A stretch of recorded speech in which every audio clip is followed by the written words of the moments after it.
ওমা, ওমা, ওমা, ওমা, ওমা! এটা কে? এটা কে? এটা কে? এটা কোন নীলপরি? ও মাই গড! এটা অপু বিশ্বাস দিদি। ও মাই গড! ঢালিউড কুইন অপু বিশ্বাস দিদি। ও মাই গড! গাউন পরে একেবারে আকাশ বাতাস উত্তাল করে গাউন একেবারে বাতাসে উড়িয়ে দিয়ে তিনি তার মতো স্বগতিতে এগিয়ে যাচ্ছেন। তাকে যেন রোকবার কেউ নেই। এই যেন প্রিন্সেস ডায়ানা। ও মাই গড! কি যে অপূর্ব সুন্দর একটি ড্রেস তিনি পরেছেন, তাকে একদম সিন্ড্রেলার মতো লাগছে।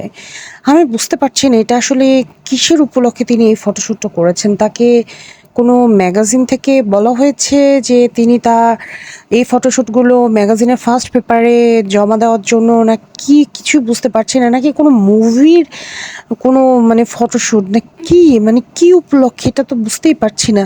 নিশ্চয়ই বড় ধামাকাদার কিছু হবে, নাকি হার্লেনের কোনো মানে শুটিংয়ের বিজ্ঞাপন। তিনি কিসের হয়ে মডেলিংয়ের কাজ করছেন?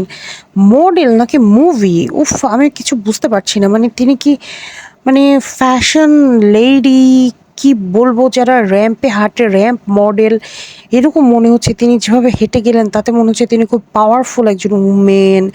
তিনি খুবই মানে সফল একজন উমেন এরকম মনে হচ্ছে। নাকি তার ইউটিউবে ১,০০,০০০ সাবস্ক্রাইবার হওয়া উপলক্ষে তিনি যে গোল্ডেন প্লে বাটন পেয়েছেন, সেই উপলক্ষে তিনি এই শুটিংটা করেছেন। আমি কিন্তু এখনও কনফিউজড।